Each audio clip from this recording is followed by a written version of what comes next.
Hello and welcome to a Talk Lit Get Hit bonus chapter, the little book chats in between the big ones. We'll talk about reading, authors, and have discussions with people who, like us, can't shut up about books. We might get sidetracked and talk about literally anything else, But this is a bonus chapter we wrote just for you. Hello and welcome to an extra special Talk Lit Get Hit bonus chapter. You're joined by Talk Lit Get Hit hosts Bridget and Laura. Hello, Bridget. Hello, Laura.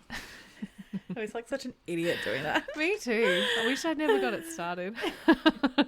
This episode, we are talking lit and shit with you. We put a call out on Instagram for your hot takes, unpopular opinions, etc., and the results were truly smouldering. There are some real stinkers in this mix. I'm nervous. We will power through. If we're cancelled, we're cancelled. We just have to remember these are not our opinions. I mean, they might be our opinions, but originally they were not our opinions. You smelt it, you dealt it. Some of these opinions are about books, some of them are about other things, but if we're talking about books, if we're talking about movies, whatever we're going to talk about, we're probably going to spoil. We have put timestamps and content descriptors in the show notes. If there's something you want to avoid, check out the show notes and plan your journey accordingly. We're starting off strong with not one, but two Colleen Hoover adjacent hot takes. The people are hungry for Ms. Hoover. They are hungry for our assessments. They're hungry our for her judgments. blood. Yeah, there's violence in the air. Okay, onward, let's go. I have only read one. I've read Verity, and I did not know it was a Colleen Hoover book when I read it. Sure. You shut your mouth. You just missed the big letters on the front of the book. Maybe I didn't know who Colleen Hoover was. I feel like I read it slightly pre my involvement in Book Talk, so I just didn't know the woman that she is. Yeah, I've read Verity too, and I don't know if I really knew much about the Colleen Hoover sphere at the time. I don't know why I read it. I think Maddie might have read it, and she was like, oh, you should read this, see what you think. I did not think much. Neither. I was a bit spooked, but that's not surprising. It wasn't really that scary. I can't really remember the plot. I just remember there being so many fake out endings or like, that's not all. Well, actually. ... Yeah. I remember a boat ramp or something. A jetty. I don't know. That's really it. I remember a man in his room on a laptop. Like a lot of typing. Maybe they were authors? Ghostwriters? Ghostwriter, I think. Wasn't she an author? The woman? Verity? Is that her name? Don't know. Anyway, the opinion that we're responding to isn't even about Verity. Yeah. So let's not get wrapped up in semantics. Especially about a book we can't even remember. Yeah. So the opinion from Anonymous. Everyone seemed to change their minds on It Ends With Us as soon as the trailer came out. Now, as we have established, neither of us have read It Ends With Us, but I mean, I have seen the controversy about this.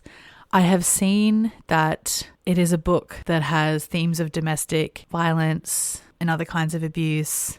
According to Colleen Hoover, it was written with the intention of advocating for domestic violence victims. I think when she was growing up, she was living in a domestic violence situation, and so maybe she's writing from personal experience. But then I do remember in early 2023, it was announced and then quickly unannounced and removed from the shelves, and It Ends With Us colouring book. I remember this too. What a bizarre choice. I feel like a colouring book is not a great business plan in the best of times, but when it's a book about domestic violence, I mean... It's weird as well because that's only last year. It's not like it was in peak colouring book therapy mania. Yeah, I don't understand the logic there. Was it like colour your trauma away or... I don't know. I just think it's so interesting how it obviously had to go through quite a lot of people to be approved and announced on Instagram. And no one was like, hang on a minute. Something's off with this. Have you seen anybody change their opinion on the book since the trailer came out? Because I feel like I don't see much Colleen Hoover content anymore. I saw a fair bit of criticism when those set photos leaked. And the first was that Blake Lively, who's going to be playing Lily, was too old for the role. So according to the Colleen Hoover fandom wiki, the character of Lily is 23 at the beginning of It Ends With Us and about 25 or 26 at the end of it. So I don't really think that's a huge stretch. I mean, maybe 23, but like movie magic happens all the time. Characters get aged down incredibly well. And then the other main beef that I was seeing was to do with her outfits. Yeah, that's what I remember seeing. There was one picture in particular where Blake Lively was wearing these kind of like double pants, like fake double pants, like as though she had two pairs, like sort of boxers and then pants like around her hips. And I mean, it was a pretty quirky outfit. She had some pretty like, I think like metallic pointy boots. And I saw all of these fans losing their tiny minds. I should say losing their minds, respectfully. And then I also saw a few people clapping back saying this is actually how she's described in the book. She's described as being kind of like steampunk. In the Colleen Hoover wiki, it describes Lily as red hair and pretty red lips, and that is all the information it has available for her. I don't know how fleshed out this is, but from an outsider perspective, if that's all the information you have about your character, I think they're well within their rights to give her two pairs of pants at once if they'd like to. I mean, if they're going to start getting upset about silly things, how about we get upset about the fact that her name is Lily Bloom and she opens a flower shop? That is criminal. I mean, I only know that from the trailer, but Lily Bloom, come on. Also, the man is named Ryle. I did not know Ryle was a name. Has she made it up? Do you know anybody called Ryle? Is it really Ryle or is it Riley with weird? No, it is Ryle because I've seen the trailer. In the trailer, I'm pretty sure he said his name was Ryle. Yeah, he did. What? He did. I'm just trying to make it make sense. I'm actually speechless. Ryle. And his last name is Kincaid. Ryle Kincaid. It's the clunkiest combination of letters I have ever had the unpleasant misfortune of reading. That is what they should be upset about, not the fact that she's wearing two pairs of pants. And I saw a lot of people as well saying, if you're upset that the movie looks bad, maybe it's time that you just wake up and realize that the book is bad, so it's doing the best that it can. Well, if you think that this isn't how she was supposed to look, maybe you need to reflect on the fact that they had no information on how she was supposed to look. I think she's probably likely just a self-insert for most readers. I would say people are imagining her however they would like to. And they've gone with a pretty unconventional styling, I do have to say. So I can see why people might be distressed. There is a TikTok I'm looking at from a user named Rainy Strawberry, and it says, y'all ever think that maybe It Ends With Us set looks cringe because the book is actually cringe and seeing it in real life proves how badly it was written? And one of the top comments on that from Doggy Dog Beep says, like, this woman made floral arrangements by dyeing roses purple and tying them together with metal washers, gears, and brown leather straps. And then when you go to the video associated with that comment, they have a little quote from the book that says, "What are you doing to those poor flowers?" Alyssa asks from behind me. I clamp another silver washer closed and slide it down the stem. Steampunk. That is shocking to me. When you said steampunk before, it didn't really register. But is she making steampunk floral arrangements? Yes, because it then goes on to say, then I decorated the stems with different steampunk elements like tiny metal washers and gears, and even superglued a small clock to the brown leather strap that's holding the bouquet together. I found a pair of old button-up women's boots at the flea market last week. They reminded me of the steampunk style. Her brain is rotted by steampunk, so I think that's her bad. She just didn't realize she put on two pairs of pants. Coming back to the original hot take, with that in mind, do you think that people have changed their tunes? What have you been seeing? Nothing. Oh, yeah, we did establish that. But I think that is a statement in itself. I mean, when the colouring book was announced, when we saw the pictures of the crazy outfits, there was outrage. But then when the trailer comes out, nothing. I have only seen positive things about the trailer. So I think Anonymous is right. Everybody did seem to change their opinion as soon as the trailer came out. Having not read the book, my main problem with the trailer was Taylor Swift once again lending her music to questionable projects. And I love Taylor. I'll follow you wherever you want to go. But babe, can we stop? My Tears Ricochet is in this trailer. The only enjoyable part of the trailer for me was that song. She also wrote Carolina for Where the Crawdads Sing. Oh. And obviously we have the controversy about the author surrounding an unsolved murder of a poacher in Zambia. where her and her husband were living and working as conservationists. And apparently they're still wanted for questioning Yes. in Zambia around that. Also, just the jarring use of the N-word when it really did nothing to further the plot. It just sort of felt like, well, it's set in the 50s. I'm going to use it. I think that was the reason why you stopped reading it. Yes. It was pretty out of pocket. So she wrote a song for that movie. Great song. Weird choice. I mean, do I really need to say anything about I Don't Want to Live Forever included in 50 Shades Darker? Once again, great song, questionable movie. And I just wish that I had an explanation other than her and Blake Lively are besties. Why does she do this? She's so intentional about every other part of her career. I don't get it. It is super confusing. I kind of have a tie-in comment with 50 Shades Darker because I was thinking this about Twilight, about 50 Shades of Grey, and with my limited knowledge about It Ends With Us. But I think when you have a book of this caliber and a movie of it comes out, in my opinion, the movie is always going to be better because we have professional actors, cinematographers, and screenwriters interpreting what is normally like the most barest bones, like no brain kind of foundation. Yeah. And people will criticize 50 Shades of Grey and Twilight, you know, that Harry Styles fan fiction Anne Hathaway movie, whatever it may be, and say it was shit.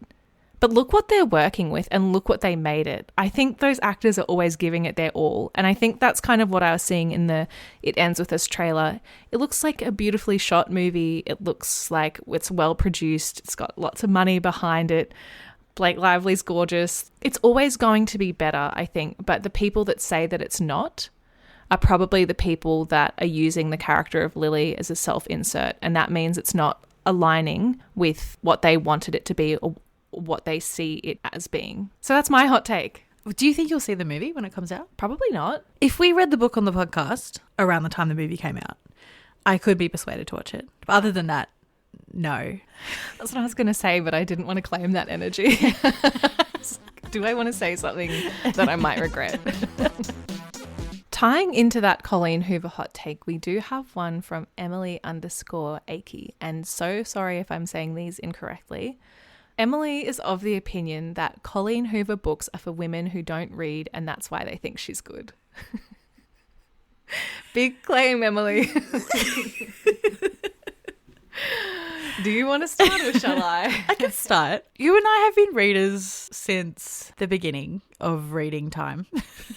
Since our brains were enabled. And I think we were very lucky to have been born into families that were supportive of this and encouraging of reading, introduced to reading probably as babies and then continuing on through childhood, adolescence, adulthood.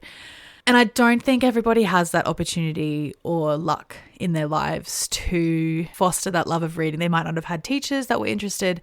They might not have had parents who were able or willing to read or buy books or take them to the library. That's my caveat for what I'm about to say. But when I see people on TikTok who have like, it's very cute, but they have their little like book cart and they're like, I filled up my book cart. It's time to buy a bookshelf.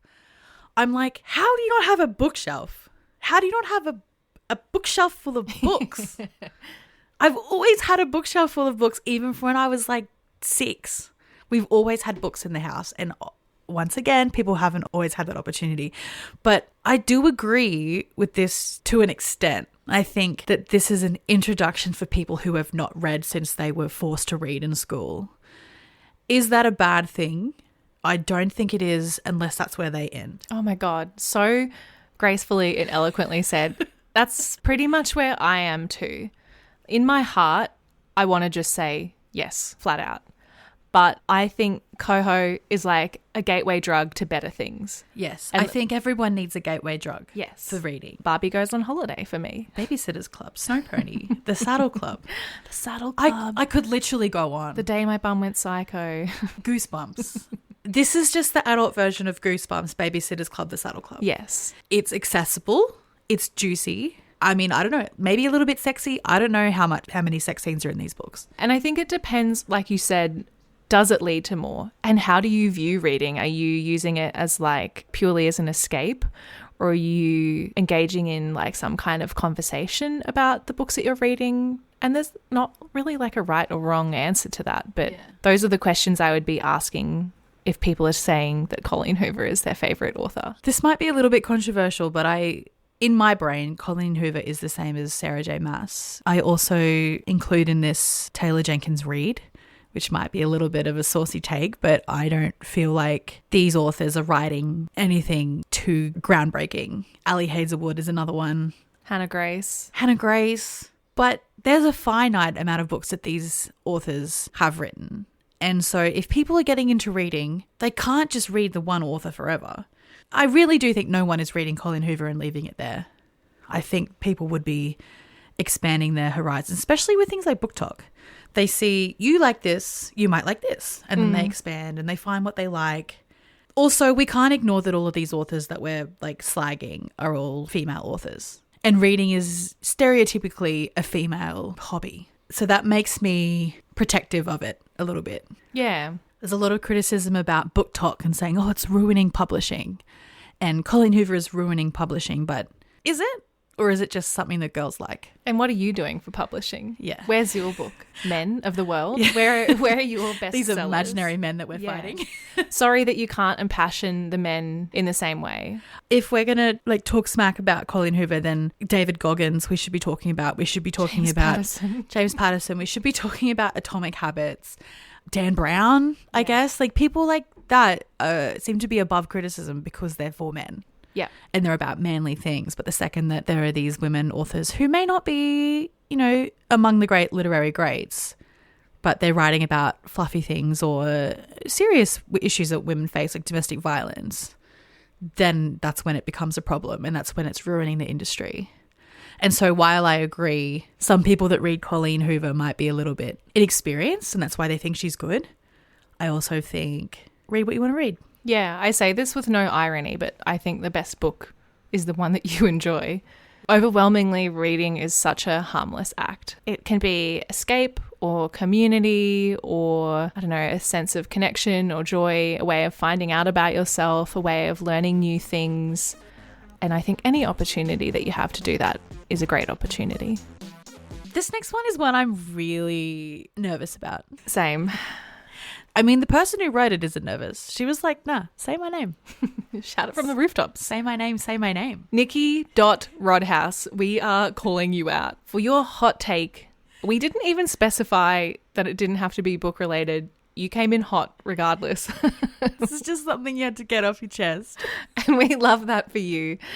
You want the world to know that you think Beyonce is overrated. Nikki Rodhouse, you think Beyonce is overrated. Look, I'm not part of the Beehive or whatever they're called, but I can respect Beyonce and everything she has achieved, everything she stands for, and what she means to her fans. I don't think she's overrated. She could be underrated, honestly. I don't know enough about it. I feel like the empowerment that she provides her fans is something that is so admirable and impressive that it seems like a little bit daunting from the outside, and I just don't know enough about it. I agree. I would say for me personally, Beyonce is overrated. Like if we're talking strictly musical tastes, I mean, what does it mean to be overrated? It's so hard to say. I would say I don't listen to Beyonce very much. I don't think I've ever really thought, God, I would love to put on some Beyonce right now. That said, and hilariously, I do quite enjoy her country album, but like that says more about me than it does about Beyonce. And kind of what you were saying, I think she has this huge cultural impact that stretches so far beyond just her music. And so if we're talking about being overrated, then in what sense do we mean? Because I think like even when I think about her, I don't really think about her music. I think she's like this entity. You have people saying like, oh my God, she's like the Beyonce of reading podcasts or whatever. So she's bigger than her own name. I think one of the things that is most impressive about her to me is her ability to like adapt and reinvent herself. Her career has so much longevity. I think she's been in the industry for over 30 years.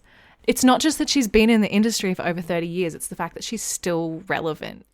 Yeah, and she's been on top for most of those 30 years. Yeah. And will continue to be ahead of the game. And I think that's amazing. I also admire her habit of staying silent. I like when artists just put out their art, go on tour, and then just go home and they don't cause problems. Yes. This is the same with Taylor Swift. Puts out her music, she goes on tour, sometimes she goes for a walk in New York. But for me, I think for people that like Beyonce as well, I think it's more about the messages that are put in the music and also the messages that are portrayed through the music videos and the tours and just the other artistic output. I think Taylor Swift and Beyonce and other artists definitely do this thing where they kind of give you an idea of like a persona or a lifestyle, and it's almost like aspirational to listen to them. It's like, I think both of them have a way of like reinventing their music as well, or developing, you know, progressing their music so that you kind of have an opportunity to say like, which version of Beyonce do I want to be today? Or like, which version of Taylor do I want to be? And it's like, kind of get to align your life to that as well, like a little blueprint to work by. And I think that's really cool. I feel like if I was maybe a little bit older, I would have really been heavy on the Beyonce train. But Destiny's Child, when they were sort of big, I wasn't of an age where I was listening to music that I picked. And my parents, we just, you know, listened to like Australian rock and Triple M and whatever. And so Beyonce is not on Triple M. What? And then by the time I was, you know, picking music, I feel like there was so much already to unpack that maybe it felt a bit overwhelming. And also, I'm not really like a R&B listener. I'm more of like sad girl with a guitar. It's exactly that thing you were saying before about the fandom. It's quite intimidating. There's so much to get through, so much to understand. Like, I'm not really a Taylor Swift fan. So to me, it's like the concept of busting in to even begin. I'm like, there's just so many layers. Like this, it goes back so many years. Like, where do I start that's right for me? Like, what if I listen to an album and it's not one that I really like, but I'm like missing out on another album? And like, it's so hard to get started now. Yeah. So for me, not like a Beyonce music super fan, but I have to disagree with you, Nikki. I disagree with you, Nikki. Beyonce, if you're listening, keep doing what you're doing. You have our support. So many celebrity listeners.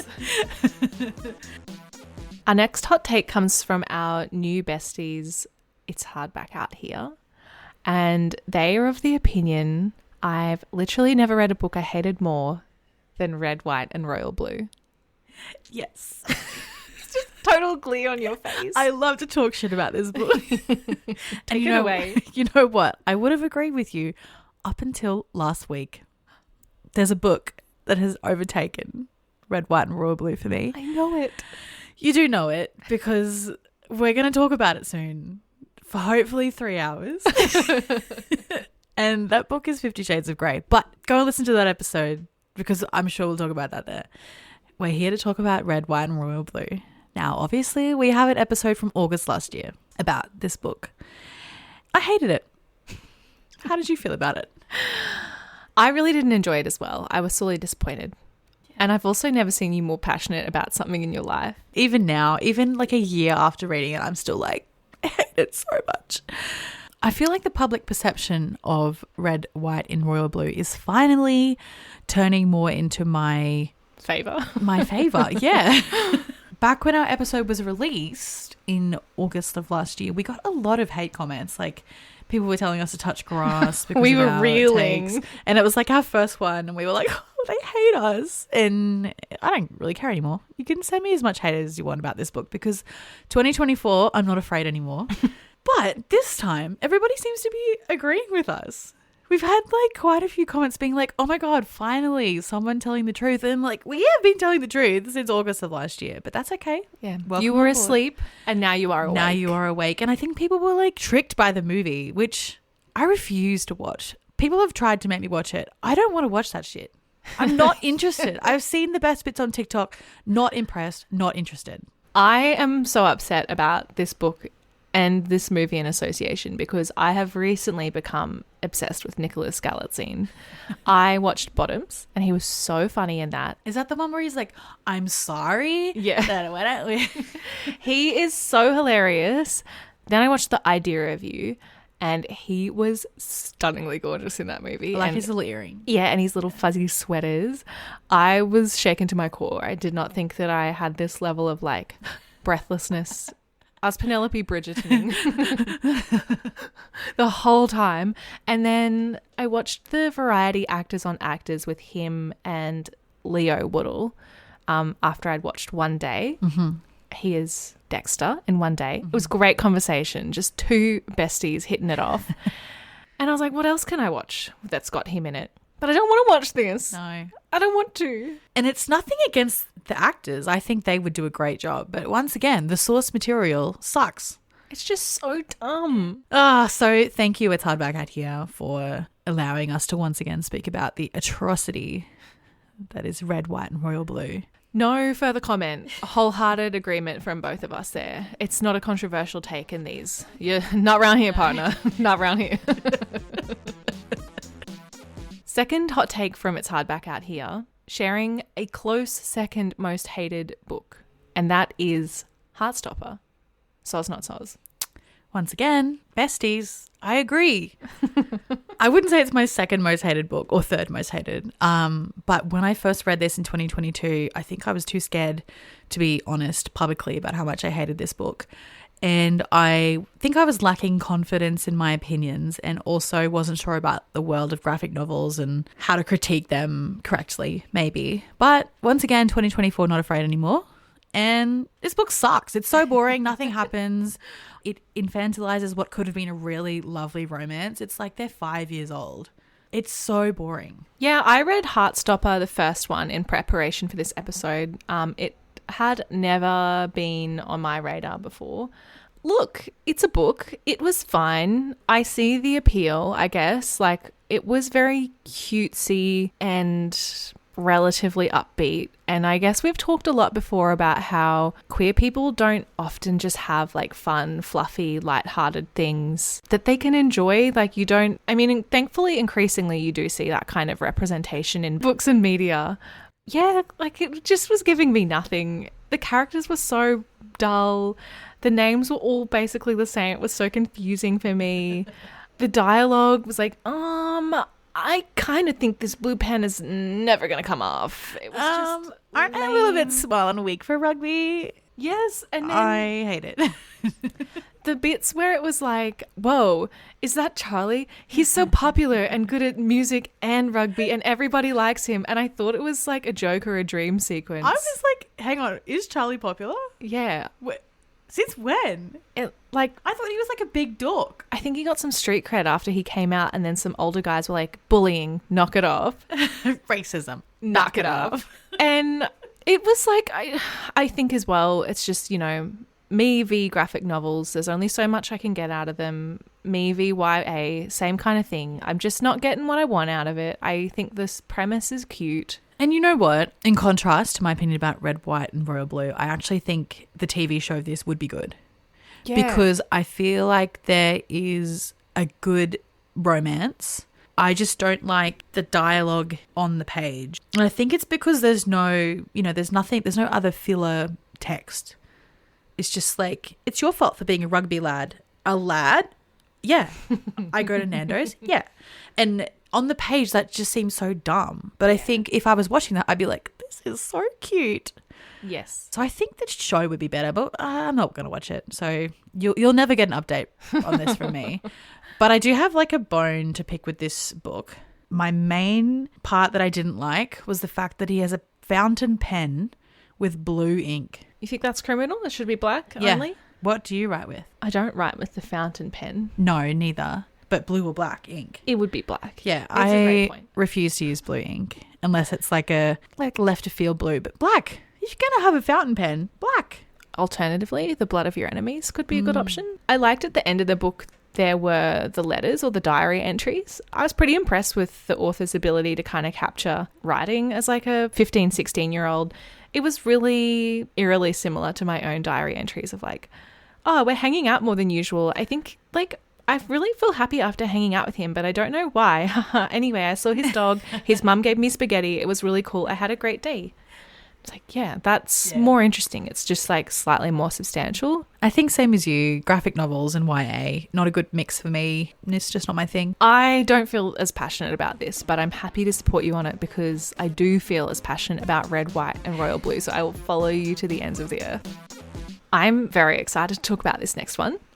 Mood Reads and Coffee has asked us to weigh in on Suzanne Collins writing a book 5 for the Hunger Games series. Thoughts, Bridget? I was going to text this the other day, but I'm back in my Ballad of Songbirds and Snakes time of my life because I've been listening to the soundtrack nearly on repeat. Like Rachel Zegler. Woman that you are, what a voice. Oh, I'm obsessed with her. You actually were listening when I came over yesterday. Yes. Yeah. When she says, "Can't take my charm," I'm like, oh my God, this is just, she's so good. I love her so much. Have you seen the movie? No, I was just thinking, you shit, I have should to do watch that it. when I get home. Because the last part when she wins the games and she's on top of the cornucopia and the snakes are coming and she's singing her little heart out that is one of the best scenes I've ever seen in a movie. And he's like, she's won.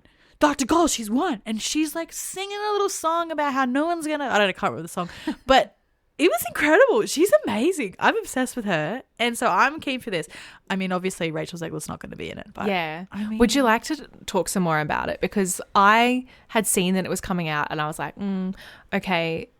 Just sort of ignoring the fact that I spent a good portion of last year like fully obsessing about the Hunger Games. It was probably one of the best parts of my reading year last year was revisiting the Hunger Games. And initially I wasn't completely sold on A Ballad of Songbirds and Snakes, but it has really grown on me. And I think it's such an interesting book with such great characters that I'm feeling pretty good. So it's called Sunrise on the Reaping, and it's a prequel to the original Katniss Hunger Games trilogy. So it takes place 40 years after the events of The Ballad of Songbirds and Snakes. And it is the 50th Hunger Games, which is Haymitch's year. Oh my God. I'm excited.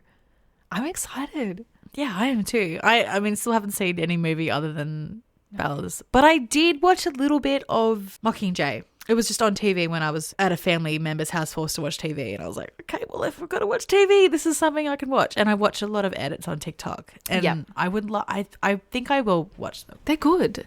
So it's got a release date of 18th of March next year. So we will probably read that at some point.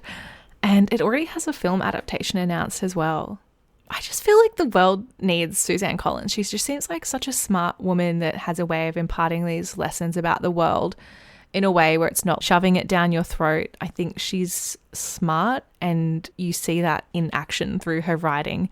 And there's a quote from her where she says, "With Sunrise on the Reaping, I was inspired by David Hume's idea of implicit submission, and in his words, the easiness with which the many are governed by the few." The story also lent itself to a deeper dive into the use of propaganda and the power on those who control the narrative. The question, real or not real, seemed more pressing to me every day. I'm sold. Suzanne Collins only releases a book when she has something she wants to say. Amazing. Some other authors that could take from that. This is a call out to Scholastic. Please, please send us a copy. I'm begging you. I will shamelessly beg. I'll watch 4 movies. Yeah. That's something that I don't do. I'll watch one movie. I'll watch the movie. Because not to brag, like, I don't want to seem better than Bridget or anything, but I've already seen the other movies. We do have one more hot take from Mood Reads and Coffee, and that is that Gone Girl by Gillian Flynn is one of the most boring books they've ever read. Have you read Gone Girl? Yeah, I read it in 2020. I can't really remember my thoughts about the book. I think I was just like, it's a book. We've had so many of those on this episode. I read the book and I've seen the movie, and I don't know if I'm like sad to report it, but I really enjoyed both. I think the book and Gillian Flynn's books in general are a good blueprint for the kind of thriller I'm interested in reading. I don't know if thrillers just aren't for me or if I'm not finding the right ones, but I am often in the mood to read one and then I'm left unsatisfied. It's never quite as juicy as I want it to be, but I don't really remember having that feeling with this story. And as for the movie, I did really like that as well. The trouble that I have with the movie is that I just think that character is Ben Affleck. I agree. And that's really all I have to say there. Sorry. I don't know why I sounded like I was crying. I just hate disappointing you guys. Please don't be mad at us. Unfortunately, the task of discussing this next hot take falls exclusively to me, Laura. It comes from Steph's book diary, and the take is "A Little Life does not deserve the hype it gets and serves no purpose but trauma." So I have read all three of Hanya Yanagihara's books. So we have The People in the Trees, A Little Life, and To Paradise. And you have read or listened to a little bit of To Paradise. I think 8%, and then my loan lapsed. So I'm truly on my own here. I'm not far through. I really don't know where to begin. So I think to give you an idea of what we're dealing with here, I'll provide you with a non-exhaustive list of content warnings for A Little Life. So if we're running through the list, we have violent ableism, child abandonment, child abuse, child death, child molestation and rape, drug abuse, domestic violence and abuse, eating disorders, emotional abuse and gaslighting, grooming, pedophilia, physical abuse, rape, self-harm, suicide ideation, sex trafficking, gaslighting, sexual assault, and suicide. I did not actually know it was that serious because I've seen so many people be like, it'll ruin you. And I just thought it was like the sad gay love story. But that's insane. That's intense. It is important to know all of that before you start reading A Little Life because it is no small part of the story. I've seen so much content about Little Life. I did not know that most of those things were part of that book. It's a lot. Like, it's harrowing. It is a sad read, but it is foremost a harrowing read. And I can't lie, I read this book in 2021 and my initial reaction was really positive. It was like, I love this book. I mean, if we know anything about me, it's that I love to feel something extreme after reading a book. And there is like a really beautiful romance that goes throughout this book. And it starts off seeming as though it's going to be just this kind of like lighthearted sharehouse novel about four friends living in New York, and then it evolves into this thing, and the romance is a through line of it, and that's probably what I was most resonating with. But I would say that that's changed. Like, I would reread it, but I'd be quite hesitant to reread it because I wouldn't want to sort of sour its memory. But at the same time, I've really just settled into accepting those criticisms because I think they're extremely valid. So I've now read all three of her books, like I said, and all three of them seem to feature gay protagonists that are like absolutely going through the ringer, having excruciating and extremely bleak experiences. Something important is that Hanya Yanagihara is straight, which is interesting because that's not what I expected, given that this is a perspective she chooses to write from so frequently. Yeah, time and time again. I have some really interesting articles that I think I will link in the show notes that will kind of articulate this hopefully a little bit better than I can. But there is a quote from Hanya Yanagihara where she's talking to The Guardian, and it says, "She is particularly impatient with the own voice movement, which might question her right as a woman to tell the stories of gay men. It's very dangerous. I have the right to write about whatever I want. The only thing a reader can judge is whether I have done so well or not." And I think that's a fair enough opinion.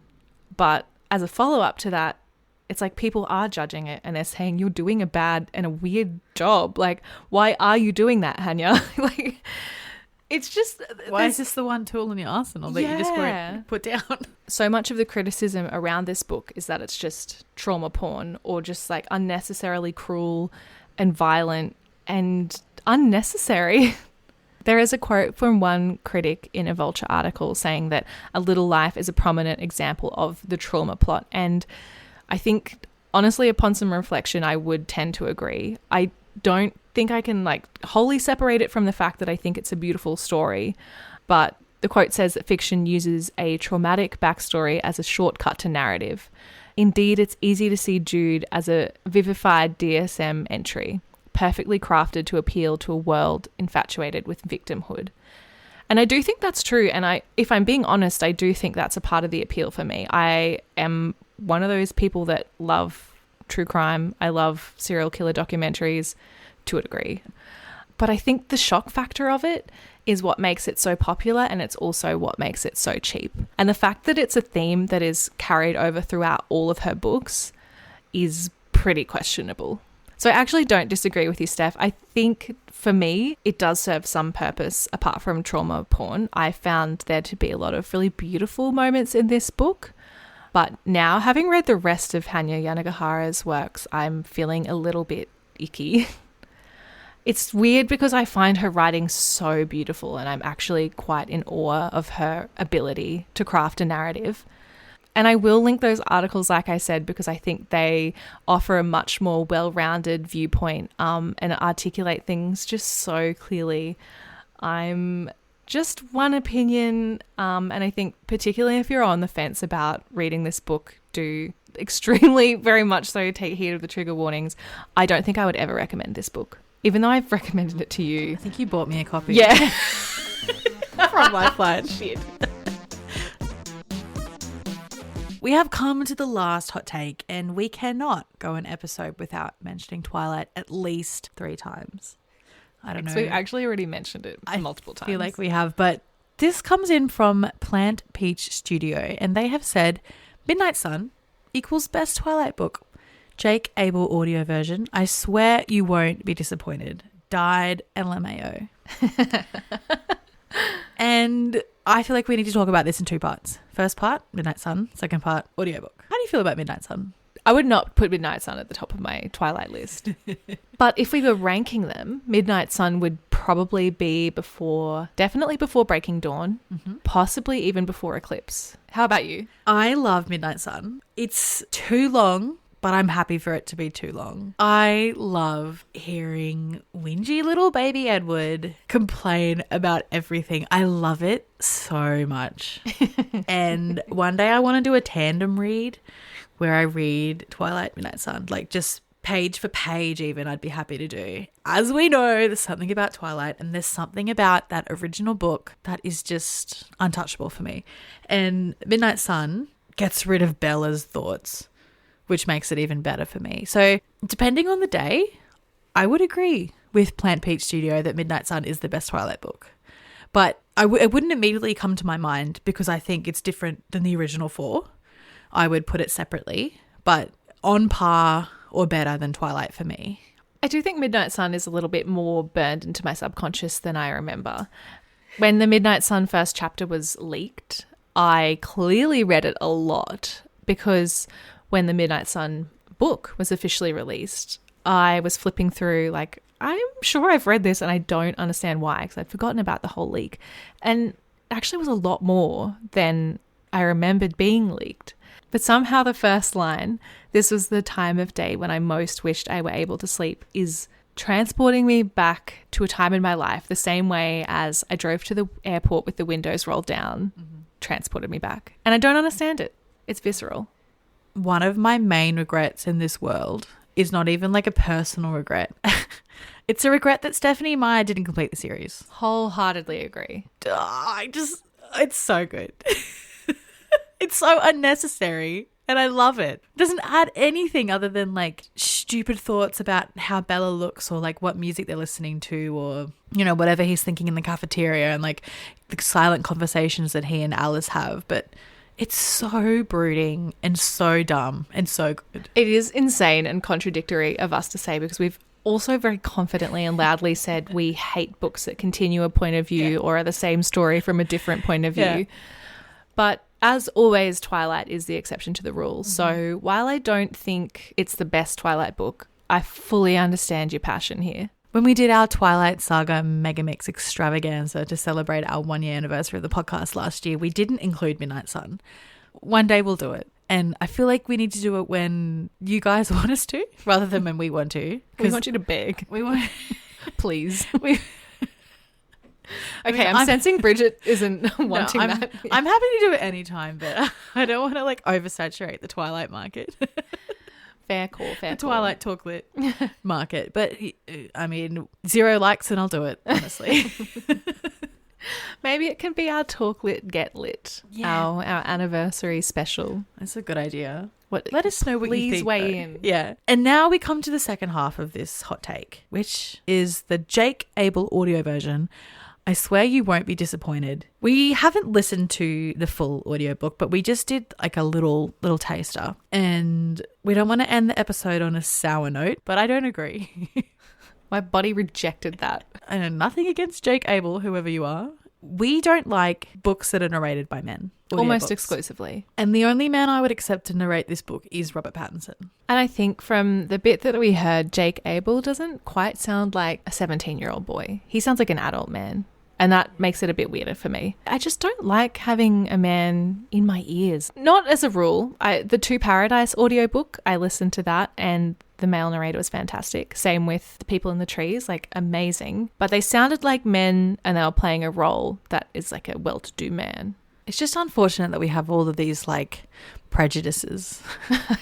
We have no one but Robert prejudice, and we have no man should be in my ear prejudice.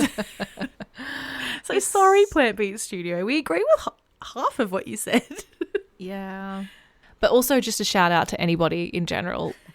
Don't let us ever stop you from talking at us or to us about Twilight in any capacity, because we want to hear it all. We're happy to give any narrator a go, even if it's a man. I don't know about you, Bridget, but I had a great time. This was so fun. And thank you if you were one of the people that sent in your hot takes. Even you, Nikki Rodhouse. Yeah. You Beyonce hater. This has been great. If you ever have something you want us to talk about, you don't have to wait for an Instagram question box. You can email us, you can DM us. If you do want to send us an email, our email is hello@talklitgethit.com. We've added in a little text box in the monthly survey of what we're reading as well. If there's things you want us to talk about, anytime. We're happy to listen. We are here for you. Our ears and our inboxes are always open. Our September episode is our Australian fiction special, and we are reading The Hating Game by Sally Thorne.